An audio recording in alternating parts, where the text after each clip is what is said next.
Let us begin. 12th Night.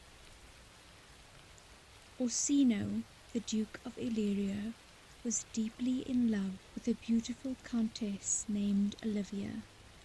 Yet was all his love in vain, for she disdained his suit, and when her brother died, she sent back a messenger from the Duke, bidding him to tell his master that for 7 years she would not let the very air behold her face, but that like a nun she would walk veiled, and all this for the sake of a dead brother's love, which she would keep fresh and lasting in her sad remembrance.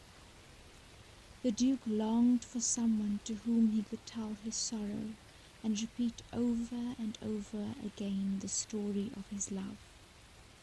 And chance brought him such a companion. For about this time a goodly ship was wrecked on the Illyrian coast, and among those who reached land in safety were the captain and a fair young maid named Viola. She was little grateful for being rescued from the perils of the sea, since she feared that her twin brother was drowned, Sebastian, as dear to her as the heart in her bosom, and so like her, that but for the difference in their manner of dress, one could hardly be told from the other. The captain, for her comfort, told her that he had seen her brother bind himself to a strong mast that lived upon the sea, and that thus there was hope that he might be saved. Viola now asked in whose country she was, and learning that the young Duke Orsino ruled there, and was as noble in his nature as in his name, she decided to disguise herself in male attire, and seek for employment with him as a page. In this she succeeded, and now, from day to day, she had to listen to the story of Orsino's love. At first she sympathized very truly with him, but soon her sympathy grew to love. At last it occurred to Orsino that his hopeless love suit might prosper better if he sent this page to woo Olivia for him. Viola unwillingly went on this errand, but when she came to the house, Malvolio, Olivia's steward, a vain, officious man, sick, as his mistress told him, of self-love, forbade the messenger admittance. Viola, however, who was now called Cesario, refused to take any denial, and vowed to have speech with the countess.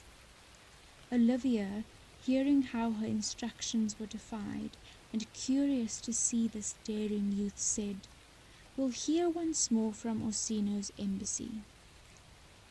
When Viola was admitted to her presence, and the servants had been sent away, she listened patiently to the reproaches which this bold messenger from the Duke poured upon her, and listening, she fell in love with the supposed Cesario, and when Cesario had gone, Olivia longed to send some love token after him. So, calling Malvolio, she bade him follow the boy. "He left this ring behind him," she said, taking one from her finger. "Tell him I will none of it."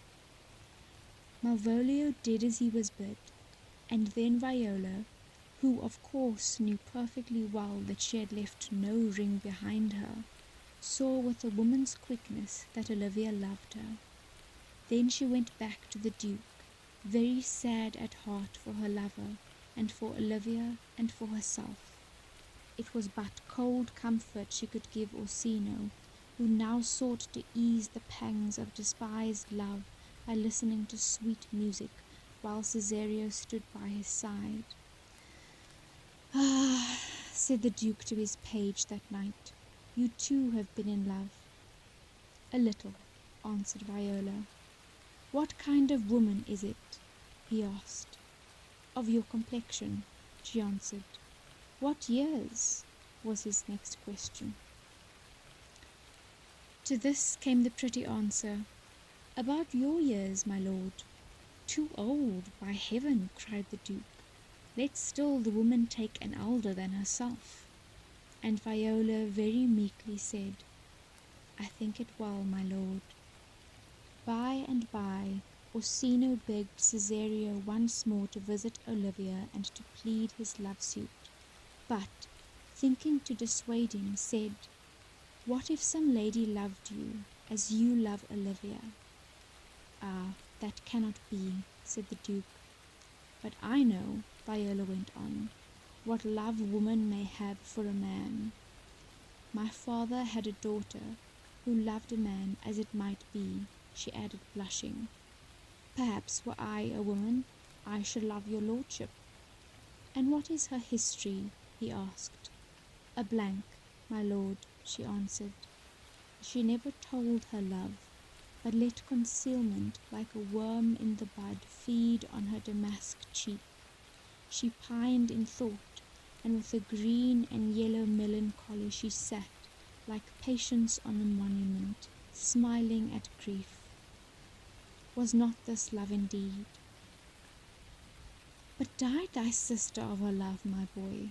The Duke asked. And Viola, who had all the time been telling her own love for him in this pretty fashion, said, I am all the daughters my father has, and all the brothers. Sir, shall I go to the lady? To her in haste, said the Duke, at once forgetting all about the story, and give her this jewel. So Viola went, and this time poor Olivia was unable to hide her love, and openly confessed it with such passionate truth that Viola left her hastily, saying, Never more will I deplore my master's tears to you. But in vowing this, Viola did not know the tender pity she would feel for others' suffering. So when Olivia, in the violence of her love, sent a messenger, praying Cesario to visit her once more, Cesario had no heart to refuse the request. But the favours which Olivia bestowed upon this mere page aroused the jealousy of Sir Andrew Agcheap, a foolish rejected lover of hers, who at this time was staying at her house with her merry old uncle Sir Toby. This same Sir Toby dearly loved a practical joke, and knowing Sir Andrew to be an arrant coward, he thought that if he could bring off a duel between him and Cesario, there would be rare sport indeed. So he induced Sir Andrew to send a challenge, which he himself took to Cesario. The poor page, in great terror, said, I will return again to the house. I am no fighter. Back you shall not to the house, said Sir Toby, unless you fight me first. And as he looked a very fierce old gentleman, Viola thought it best to await Sir Andrew's coming, and when he at last made his appearance in a great fright, if the truth had been known, she tremblingly drew her sword, and Sir Andrew, in like fear, followed her example. Happily for them both, at this moment, some officers of the court came on the scene, and stopped the intended duel. Viola gladly made off with what speed she might, while Sir Toby called after her, A very paltry boy, and more a coward than a hare. Now, while these things were happening, Sebastian had escaped all the dangers of the deep, and had landed safely in Illyria, where he determined to make his way to the Duke's court. On his way thither, he passed Olivia's house, just as Viola had left it in such a hurry, and whom should he meet but Sir Andrew and Sir Toby. Sir Andrew, mistaking Sebastian for the cowardly Cesario, took his courage in both hands, and walking up to him, struck him, saying, There's for you. Why, there's for you, and there, said Sebastian, biting back a great deal harder, and again, till Sir Toby came to the rescue of his friend. Sebastian, however, tore himself free from Sir Toby's clutches, and drawing his sword, would have fought them both, but that Olivia herself, having heard of the quarrel, came running in, and with many reproaches sent Sir Toby and his friend away. Then, turning to Sebastian, whom she too thought to be Cesario, she besought him with many a pretty speech to come into the house with her. Sebastian, half dazed, and all delighted with her beauty and grace, readily consented, and that very day, so great was Olivia's haste, they were married before she had discovered that he was not Cesario, or Sebastian was quite certain whether or not he was in a dream. Meanwhile, Orsino, hearing how ill Cesario sped with Olivia, visited her himself, taking Cesario with him. Olivia met them both before her door, and seeing, as she thought, her husband there, reproached him for leaving her, while to the Duke she said that his suit was as fat and wholesome to her as howling after music. "Still so cruel?" said Orsino. "Still so constant," she answered. Then, Orsino's anger growing to cruelty, he vowed to be revenged on her. He would kill Cesario, whom he knew she loved. "Come, boy," he said to the page. And Viola, following him as he moved away, said, "I, to do you rest, 1,000 deaths would die." A great fear took hold on Olivia, and she cried aloud, "Cesario, husband, stay!" "Her husband?" asked the Duke angrily. "No, my lord, not I," said Viola. "Call forth the Holy Father," cried Olivia. And so the priest who had married Sebastian and Olivia, coming in, declared Cesario to be the bridegroom. "O thou dissembling cub!" the Duke exclaimed. "Farewell, and take her, but go where thou and I henceforth may never meet." At this moment Sir Andrew came up with bleeding crown, complaining that Cesario had broken his head, and Sir Toby's as well. "I never hurt you," said Viola very positively. "You drew your sword on me, but I bespoke you fair, and hurt you not." Yet for all her protesting, no one there believed her, but all their thoughts were on a sudden changed to wonder when Sebastian came in. "I am very sorry, madam," he said to his wife. "I have hurt your kinsman. Pardon me, sweet, even for the vows we made each other so late ago." "One face, one voice, one habit, and 2 persons," cried the Duke, looking first at Viola and then at Sebastian. "An apple cleft in 2, said one who knew Sebastian, "is not more twin than these 2 creatures. Which is Sebastian?" "I never had a brother," said Sebastian. "I had a sister whom the blind waves and surges have devoured.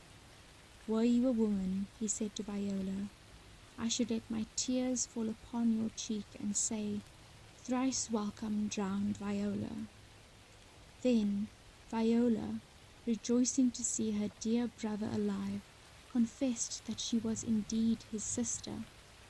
As she spoke, Orsino felt the pity that is akin to love. "Boy," he said, "thou hast said to me 1,000 times, thou never shouldst love woman like to me."